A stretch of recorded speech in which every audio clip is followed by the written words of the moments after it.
El libro parte de talleres que yo he ido haciendo, además, como decías, con gente muy diferente. Me ha venido gente desde, yo qué sé, desde el ámbito sanitario, una enfermera, un enfermero, a abogadas o a gente que se dedica a una consultora, que trabaja en una consultora, por ejemplo, y que lo que querían era un poco romper la rutina. Es verdad que la gente, eso me he dado cuenta yo, que cuando vienen a los talleres es porque están cambiando cosas, están como renovando algo, están preguntando algo, ¿no? Y esto es muy bonito porque en el fondo es verdad que la función que yo planteo del dibujo dentro del libro es vamos a dibujar para replantearnos cosas o para hacer un poco esa labor de vernos de otra forma, ¿no? De yo saco algo de mi interior, yo lo represento y al visualizarlo tú tienes una visión tuya propia como si fuera un espejo casi, ¿no? Y hubo un taller en el que vino también una persona que estaba investigando en neurociencia, Marta Turégano, que me ha ayudado con el libro porque ha sido la asesora en neurociencia del libro. Y que, claro, el taller yo al principio lo tenía planteado de forma que yo iba contando mi propia experiencia en el proceso creativo, ¿no? Es una especie como de pararte un momento y decir, a ver, yo todo esto que hago todos los días, cómo surge, por qué surge, de dónde surge, cómo ocurre, ¿no? También como una forma de decir, si yo intento entender esto, también podré crear de una forma más tranquila y más relajada, no con la idea del miedo de pensar que el acto creativo, como nos han vendido muchas veces, es una especie de fe y de conexión religiosa con algo que baja, que es la inspiración, y de repente te salen las cosas solas, ¿no? O sea, yo creo que a mí me interesa mucho ese punto también de explicarnos las cosas también que son más inexplicables y cómo lo podemos hacer. Entonces yo en ese proceso, yo hablaba de forma honesta de cómo ocurrían las cosas, intenté también generar una especie de esquema que es el que aparece en el libro de procrastinar, pensar, dibujar y compartir, de esos 4 pasos donde un poco desmenuzando los procesos por los que pasas, ¿no? Llegas a dibujar algo y que tenga sentido y que comunique con la gente y de repente pues ella levantaba la mano y decía, oye, pero eso que estás diciendo ocurre, por ejemplo, eso que hablas de procrastinar ocurre porque existe algo que se llama la red neuronal por defecto, que quiere decir que cuando pensamos que el cerebro está inactivo, realmente no está inactivo, sino que está recuperando cosas de la memoria y conectándolas entre sí. Por ejemplo, yo tengo las mejores ideas cuando estoy fregando, cuando me doy un paseo, cuando me estoy duchando. ¿Por qué ocurre eso? Y ella me decía, pues porque ocurre, levantaba la mano y decía, mira, eso en neurociencia está ya, está visto, o sea, está confirmado científicamente que el cerebro nunca para siempre está trabajando. Hay una cosa que se llama red neuronal por defecto, donde el cerebro sigue trabajando y donde lo que hace el cerebro es ir recuperando cosas de la memoria e irlas conectando con otros conceptos, o irlas conectando de una forma mucho más aleatoria que si tú lo haces de una forma, intentas hacerlo de una forma más lineal, ¿no? Y de ahí surgen muchas ideas. ¿Por qué? Porque estás dejando que aquello fluya de una forma muchísimo más natural y aleatoria sin tener que controlarla y de repente se hacen conexiones, se generan conexiones que no harías de una forma consciente, digamos. Claro, ese tipo de cosas de repente te das cuenta que existe una relación entre la ciencia y la creatividad. O sea, en cómo explicar procesos creativos o procesos que nos están ocurriendo a través de la ciencia. Y me pareció muy interesante porque claro, yo puedo hablar de mi experiencia, pero ¿cómo refutas que tu experiencia es algo que se puede trasladar a otra gente? ¿O cómo puedes pensar que lo que a mí me vale le vale a otra persona? Bueno, pues si encima lo está diciendo la ciencia, está diciendo que esto nos ocurre a más personas, quiere decir que por ahí podemos trabajar y por ahí podemos ver. Otra cosa, por ejemplo, que es muy interesante, en ese sentido, en la relación entre la neurociencia y el dibujo, es algo que no nos han explicado nunca. Y cuando digo dibujo también hablo de otras actividades creativas como pueda ser, por ejemplo, la escritura o cualquier otra. Yo, por ejemplo, cojo en verano, quizás pues intento dejarme un mes, digo, no voy a hacer nada de lo que suelo hacer todo, no voy a dibujar. Luego dibujas de otra forma, pero no de la forma que yo hago, de estar pensando en ideas y comunicarlas de una forma muy consciente y tal, sino que dices, no voy a dibujar nada, o voy a ponerme a dibujar un botijo que estoy viendo delante, o lo que quiera, un paisaje, de una forma mucho más lúdica, digamos, no tan hacer viñeta y comunicar cosas. Y de repente, claro, llegaba septiembre, habías estado un mes sin hacer nada y te querías morir porque no te salía nada, porque realmente estabas completamente agarrotado, veías que no te salía nada, que tampoco te salían ideas o que no dibujabas como antes. Era muy raro y era algo que te preocupa mucho. Y luego hablándolo con compañeras y compañeros les pasa lo mismo. Y dices, ¿por qué? Porque, claro, me he dado cuenta con el libro también que hay una relación muy directa entre esta idea de entrenar todos los días, que es una frase de Christoph Niemann muy interesante que dice, si los atletas entrenan todos los días, ¿por qué los artistas y los músicos no hemos de hacerlo también? Y en realidad tiene mucho sentido. Un atleta cuando termina su temporada está en un alto rendimiento y con unas rutinas de alto rendimiento tremendas, y cuando empiezan en septiembre empiezan con rutinas mucho más pequeñitas para ir poco a poco calentando y mejorando, ¿no? A nosotros no nos lo han dicho nunca esto, no nos lo han dicho. ¿Por qué? Pues porque tampoco hasta ahora no se ha investigado mucho sobre esto, pero es muy interesante porque el cerebro, al fin y al cabo, es un órgano plástico. Quiere decir que lo podemos entrenar. Y lo podemos entrenar todos los días y entrenándolo seremos mejores. En lo nuestro, igual que si fueran los músculos. Entonces, bueno, pues ¿por qué no hacerlo? Y el método para hacerlo precisamente es a través del dibujo.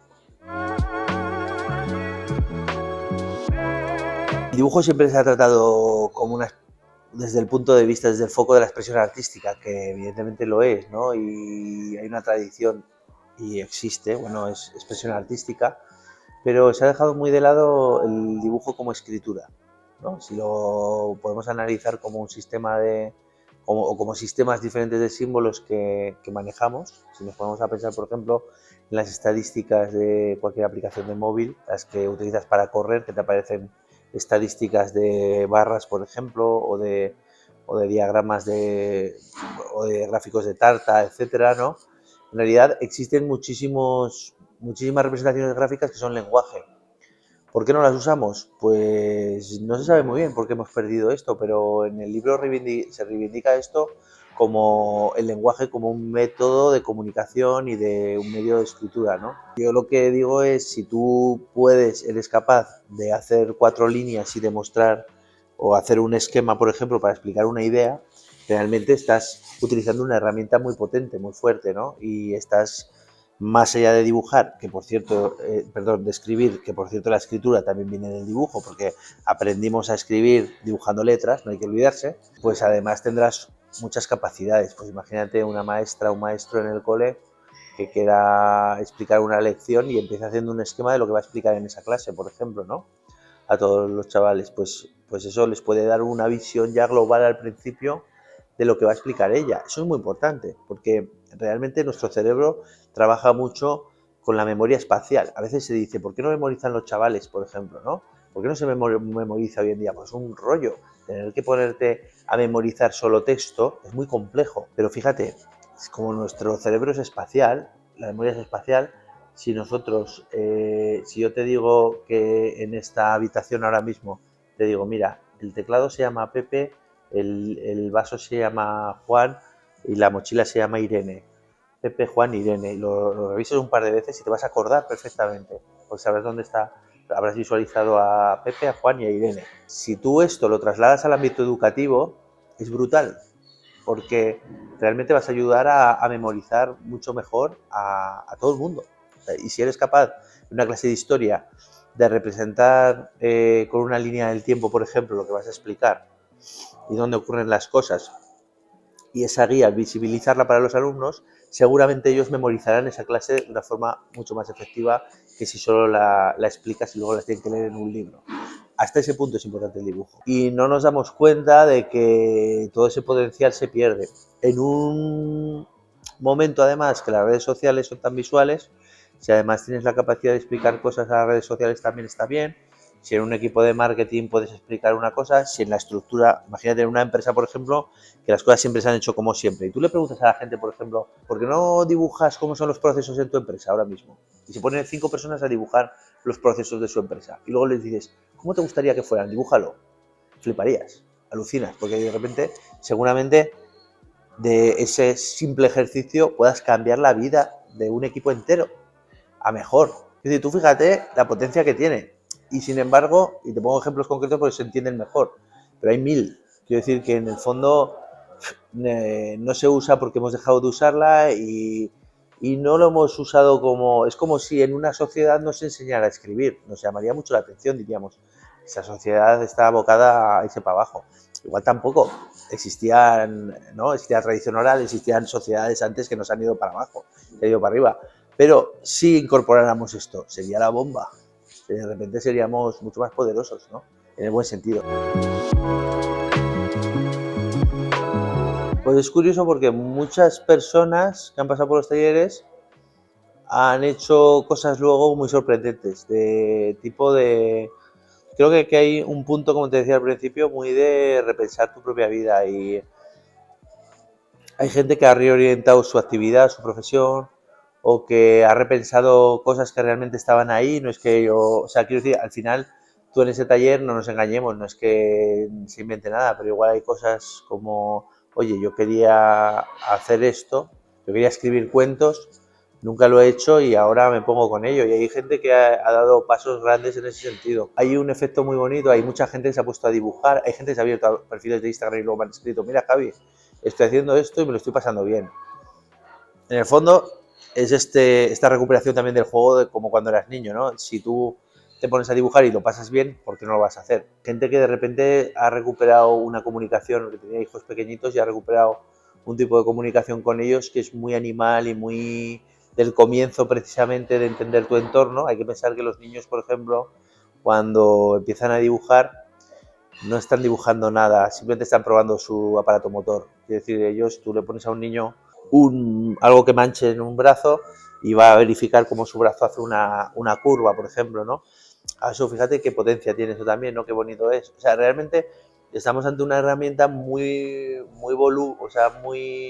¿cómo se dice? Muy utilizable en muchos ámbitos diferentes y para muchas cosas diferentes. Es muy loco. Claro, es como hablar del dibujo. Pues hablar del dibujo es poder comunicarte con mucha gente de muchas maneras diferentes, o gente que de verdad me ha dicho luego, mira, volví al trabajo, hicimos este ejercicio en equipo para este proyecto concreto, orientándolo a una temática concreta, por ejemplo, porque en el libro, bueno, los ejemplos que hay son para el libro, son para jugar y ya está, pero realmente todos esos ejercicios y todas esas herramientas se pueden personalizar mucho para determinadas cosas concretas, ¿no? Y realmente funcionan, al menos mueven, ¿no? Esto es algo que es muy importante. Y además es muy importante en un mundo en el que cambia todo tanto. Yo creo que también el dibujo también puede servir para darnos certidumbre, ¿no? Para tomar decisiones, para dar certidumbre, para agarrarte a lo que está pasando o intentar entenderlo. Creo que es muy importante. Hace poco, no sé a quién oí decir una cosa que me parecía muy interesante, y es que ahora mismo las invenciones están ocurriendo a tal velocidad. O sea, el mundo se va incrementando en cuanto a velocidad de invención y de revolución tecnológica y de todo, a mucha más velocidad que la que nosotros vamos a poder aguantar. En un momento dado no vamos a poder asimilar todo lo que está pasando. De hecho, nos empieza a pasar ya. Ahora mismo, si hablas de inteligencia artificial, hablábamos esto de que te sigue la cara, que está muy bien, pero inteligencia artificial ahora mismo explotar muchas inteligencias artificiales muy orientadas a cosas muy concretas. El otro día mismo, por ejemplo, me puse a buscar una que lo que hacía era, por curiosidad, a doblar, ¿no? Doblaje. Imagínate, actores de doblaje que tienen un montón de voces registradas con un montón de acentos diferentes en un montón de idiomas diferentes, y tú eliges quién quieres que te doble algo y te lo dobla. Y entonces dices, bueno, se está llegando a un punto en el que se ha disparado todo,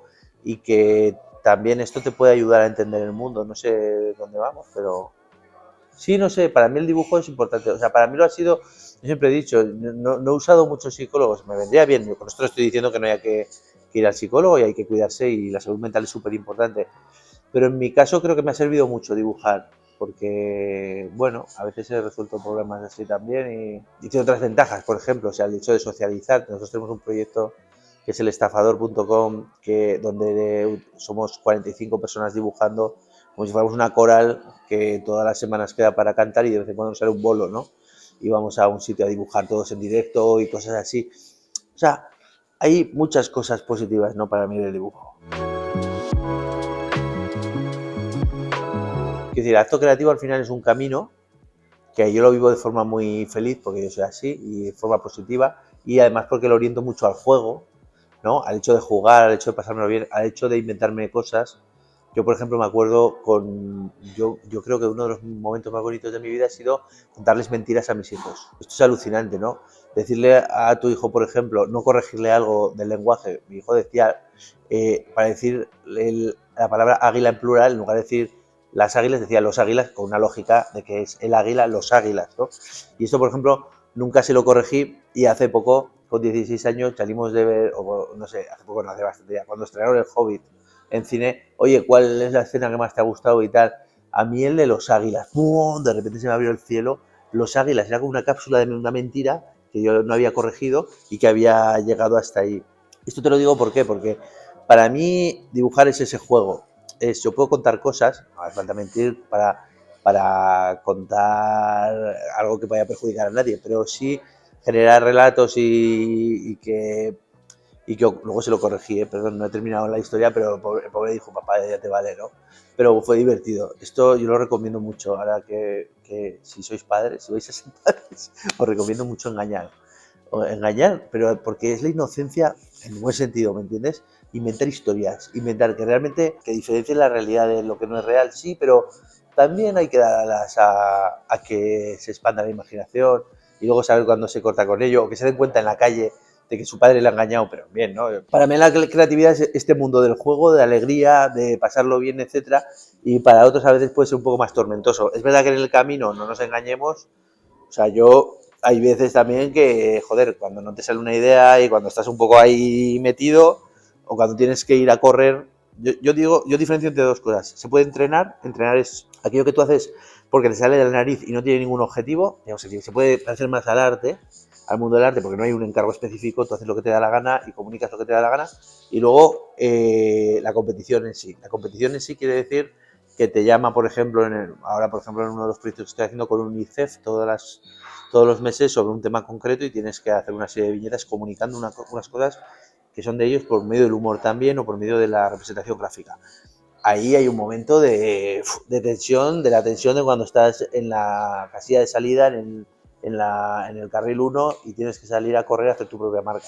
Que al final es una competición contra ti mismo, siempre. Igual que lo es el atletismo. Por eso la analogía es muy buena con el atletismo, porque no es un deporte de pérdida siempre el atletismo, porque claro, compites contra 8 más, que de primero es dificilísimo, pero compites contra ti mismo, ¿no? Entonces hay gente que lo puede sufrir más la competición, no nos engañemos, quiero decir, yo lo veo, lo que pasa es que al final siempre tendrás la serotonina, siempre serás feliz, es verdad, hay un momento muy feliz, ¿no? De cuando ves las cosas, y otro que tiene que ver también con la insatisfacción del artista, continua, que es muy gracioso y que tiene que ver también con la plasticidad del cerebro. Yo, cuando estoy creando, por ejemplo, cuando terminas una obra, seguramente cuando yo estuve haciendo este libro, si miro hacia atrás las ilustraciones del principio, igual me empiezan a costar ya. ¿Por qué? Porque mi cerebro ha ido evolucionando continuamente y dices, quizá lo que dibujé hace 6 meses, pues no lo haría así hoy.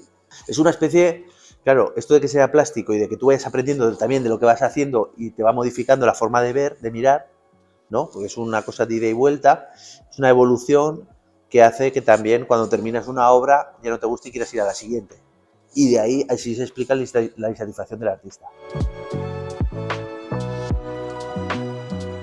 El libro que quiero recomendar tiene relación con Dibujo Luego Pienso.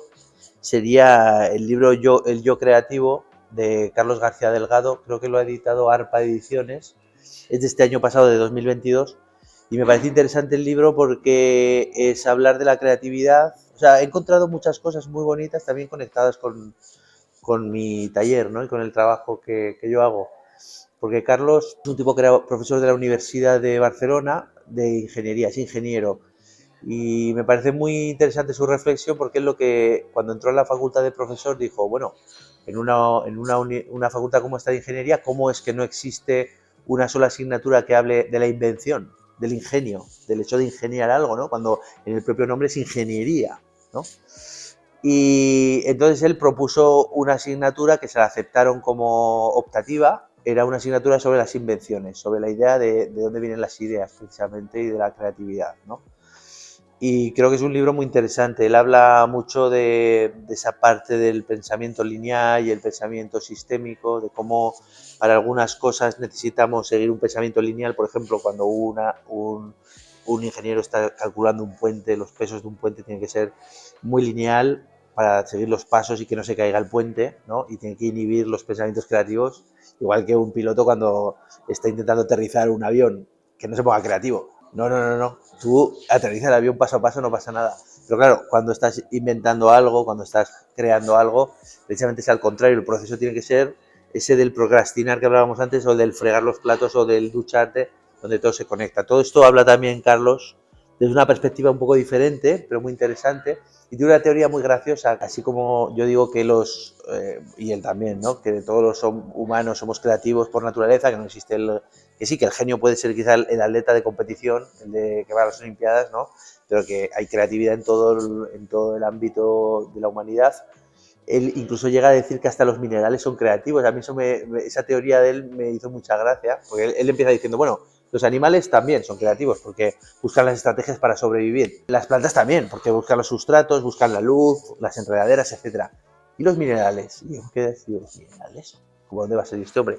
Claro, y hay una teoría muy bonita que es como que de los minerales salió la vida. Y él dice, es que a los minerales les tenían que haber dado el premio Nobel porque inventaron la vida, ¿no? Con esos compuestos se generó la vida a partir de ahí, ¿no? Y bueno, luego hay otras teorías ya que pertenecen a otros libros también, que es la teoría de los tiempos, ¿no? De que no todo va al mismo tiempo, que nosotros nos movemos muy rápido, pero que el sistema, digamos, incluso mineral y del universo es otro sistema vivo, etcétera, pero que los tiempos son mucho más lentos, ¿no? Y que por eso no los vemos cambiar. Pero bueno, son otras teorías. Pero este libro lo recomiendo mucho. Hay otro que a mí me impactó mucho, que no se ha publicado recientemente, y que es de La Casa, del sello Debate, que es, bueno, está la trilogía de Yuval Noah Harari, Homo Sapiens. El otro es 21 preguntas para el siglo XXI, y el de 21 preguntas para el siglo XXI especialmente, estos son excelentes. A mí me abrió muchas preguntas también, me pareció muy interesante por esto que tiene de hacer una pincelada precisa, porque uno habla del pasado, digamos, Homo sapiens, Homo Deus es el otro que habla del futuro, y 21 preguntas es el que habla del presente preguntándonos hacia el futuro, ¿no? Y este me gustó mucho también, me pareció como que interpelaba muchos temas de actualidad, ¿no? Y de lo que está pasando ahora mismo. A mí me parece un genio escribiendo, ¿no? Yuval Noah Harari, me parece un tipo que saber condensar en Homo Sapiens todo lo que condensar la historia de la humanidad en un libro y luego hacerte uno como 21 preguntas del siglo XXI o el modelo me parece increíble. Autores como David Shirley, es que ahí te hablo más de autores porque van publicando libros de ilustración que me interesan todos, ¿no? David Shirley es un artista londinense que utiliza también muchos textos y que me parece muy interesante, o Christoph Niemann, por ejemplo, que antes he hablado de él con la cita esta de los atletas, pero va publicando libros, recientemente ha hecho uno sobre ideas precisamente, muy bonito, pero hizo otro pequeñito que se llama Pianoforte, que es todo sobre el piano, sobre la temática del piano dibujado.